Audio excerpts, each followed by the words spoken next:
Traders point நண்பர்களுக்கு சிறப்பு வணக்கம். நம்ம டிஸ்க்ளைமர் எடுத்துக்கிறோம். நம்ம செபி ரிஜிஸ்டர்ட் அட்வைசரோ ஆர்ஐஓ கிடையாது. இங்கே பேசக்கூடியது எல்லாமே தகவலாக மாத்திரமே பார்க்கப்படணும். இது யாருக்கும் முதலீடு சம்பந்தமாகவோ பங்குகளை வாங்கவோ விற்கவோ நம்ம எந்த ஆலோசனையும் கொடுக்கப்படலை. எல்லா தொழிலையும் ரிஸ்க் இருக்கும். ரிஸ்க்கை புரிஞ்சுட்டு எச்சரிக்கையோட தொழில் செய்யும்போது எல்லாமே நல்லா இருக்கும். நம்மளை ஆதரிக்கிற அனைத்து நல்ல உள்ளங்களுக்கும் நன்றி. வளமுடன் வாழ்க.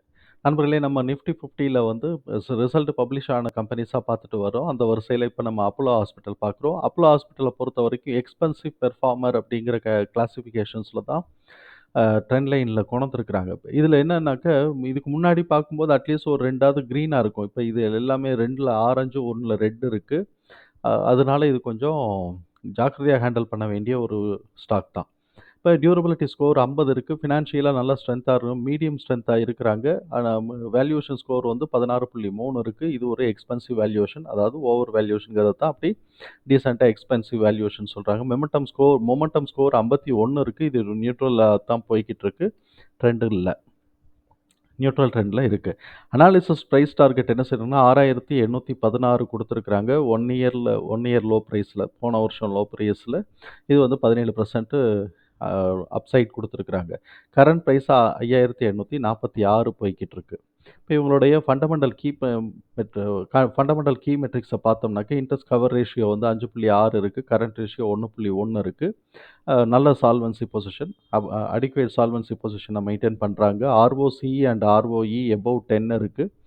15 நெருக்கிய ஆர்ஓஇ இருக்குது. எபவ் 10 இருக்கிறதுனால ப்ராஃபிட்டபிலிட்டி நல்லா இருக்குது. பிஸ்னஸும் நல்லா இருக்குது.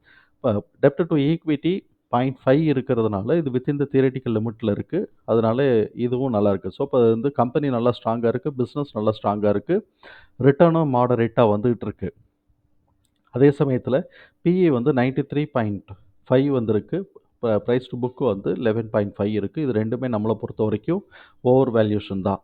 இப்போ டிடிஎம் புக் நம்ம வந்து டிடிஎம் புக் வேல்யூ நம்ம போடும்போது இது எவ்வளோ குறைய போகுதுங்கிறத நம்ம பார்ப்போம்.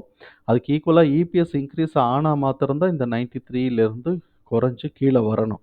ஸோ இப்போ 15க்கு வந்ததுக்கு பிறகு தான் நம்ம யோசிக்கணும். இப்போ இது வந்து கொஞ்சம் ஹை வேல்யூஷன் தான். 1 இயர் ஃபார்வர்டு இபிஎஸ் வந்து 111 இருக்குது. 6% வந்து சர்ப்ரைஸு நெகட்டிவாக எதிர்பார்க்குறாங்க. கன்சஸ்னஸ் ரெக்கமெண்டேஷன்ஸ் 27 அனாலிசிஸில் வந்து ஒருத்தர் செல் கொடுத்துருக்குறாங்க, 2 பேர் ஹோல்டு, பாக்கி 24 பேரும் பை தான் கொடுத்துருக்குறாங்க. கேஷ் ஃப்ளோவை பொறுத்த வரைக்கும் இயர் ஆன் இயர் பாசிட்டிவாக தான் இருக்குது. அதே மாதிரி கேஷ் ஃப்ரம் ஆப்ரேஷனும் இயர் ஆன் இயர் பாசிட்டிவாக தான் இருக்குது. ஆனுவலைஸ் ரிசல்ட்டில் வந்து நெட் ப்ராஃபிட் வந்து இயர் ஆன் இயர் பாசிட்டிவாக இருக்குது. ரெவென்யூ இயர் ஆன் இயர் பாசிட்டிவாக தான் இருக்குது. இப்போ நம்ம இங்கே ரொம்ப முக்கியமாக பார்க்க வேண்டியது டிடிஎம் புக் வேல்யூ 1871. இப்போ கரண்ட் புக் வேல்யூ 509. இப்போ இவங்களோட குவார்ட்டர்லி ரிசல்ட் எப்படி இருக்குங்கிறதையும் பார்த்துருவோம். நெட் ப்ராஃபிட் வந்து குவார்ட்டர்லி ரிசல்ட்டில் இயர் ஆன் இயர் வந்து கூடியிருக்கு. ரெவென்யூவும் அதே மாதிரி இயர் ஆன் இயர் கூடியிருக்கு. குவார்ட்டர் ஆன் குவார்ட்டர் ரெவென்யூ கூடியிருக்கு. Quarter on quarter net profit கூட தான் செஞ்சுருக்கு. கொஞ்சம் 8 கோடி ரூபா கூட தான் செஞ்சுருக்கு. அதனால கொஞ்சமாவது இபிஎஸ்ல இன்க்ரீஸ் ஆகணும். இபிஎஸ்ல ஏதாவது பேட்டர்ன் ஃபார்ம் ஆகுதா அப்படின்னு நம்ம பார்த்தோம்னாக்க, இதில் எனக்கு தெரிஞ்சு எதுவும் பேட்டர்ன் ஃபார்ம் ஆகலை. 2022ல் கொஞ்சம் ஜிக்ஸாக்காக இருந்திருக்கு. இங்கே வந்து அதே மாதிரி தான் வந்திருக்கானா, அதை மாதிரி நம்மளால் சொல்ல முடியல. பட் எதுவே ஒரு ஜிக்ஸாக்னஸ் இருக்குது. இப்போ இது வந்து ஃப்ளாட் ஆகிருக்கு. இப்போ இந்த 2 குவார்ட்டரும் பார்த்தோம்னா ஃப்ளாட் ஆகிருக்கு. அதனால அடுத்த குவார்ட்டர் கொஞ்சம் மேலே போகுமா அப்படின்னு ஒரு எதிர்பார்ப்பை எனக்கு தூண்டுது. பார்ப்போம் என்ன நடக்க போகுது அப்படின்னு சொல்லிட்டு.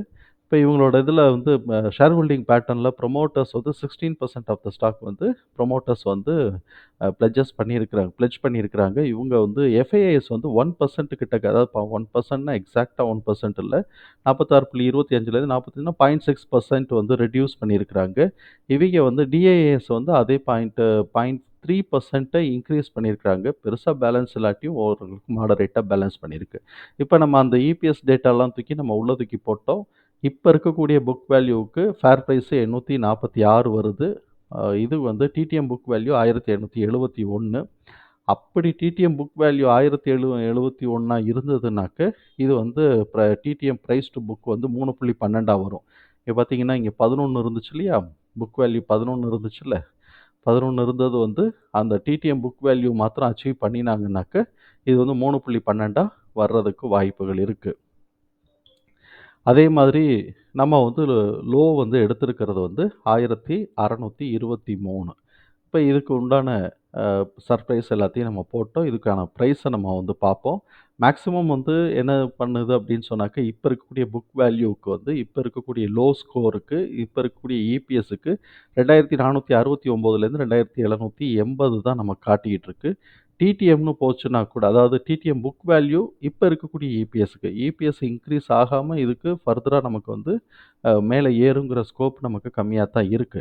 இப்ப இப் இப்ப டிடிஎம் புக் வேல்யூக்கு கரண்ட் இபிஎஸ்ஸுக்கு இப்ப இருக்கக்கூடிய இபிஎஸ்ஸுக்குன்னு எஸ்டிமேஷனுக்கு நம்ம போட்டு பார்த்தோம்னாக்க 3246லேருந்து 3784 கிட்டக்க வரதுக்கு வாய்ப்பு இருக்கு. இதெல்லாம் தூக்கி நம்ம சார்ட்ல மார்க் பண்ணிக்குவோம். சார்ட்ல மார்க் பண்ணிட்டு என்ன நடக்குது அந்த ஸ்கோர் எல்லாம் தூக்கி ஏத்திட்டோம். இப்ப நம்மள பொறுத்தவரைக்கும் புது டிடிஎம் அதாவது இது வந்து டிடிஎம் புக் வேல்யூக்கே நமக்கு வந்து வரக்கூடியது 3784ன்னு காட்டுது. ஆனா இப்ப எல்லாம் 5600 சொச்சம் 5000 865 இருக்கு. இது நமக்கு வந்து எந்த வகையிலயும் ஒரு சப்போர்ட்டா இல்ல. ஃபண்டமெண்டலா நமக்கு இது சப்போர்ட்டாங்கிறது யோசிக்கக்கூடிய விஷயம் தான். ஏன்னா புக் வேல்யூவும் கம்மியா இருக்கு. இபிஎஸ்ஸும் கம்மியா இருக்கு. ஆனா மார்க்கெட் பிரைஸ் மாத்திரம் இன்கிரீஸ் ஆயிட்டே இருக்கு. இது நம்ம கொஞ்சம் யோசிக்க வேண்டியது தான். ஒருவேளை எனக்கு தான் இப்படி இருக்கா அப்படிங்கிறது எனக்கு தெரியல.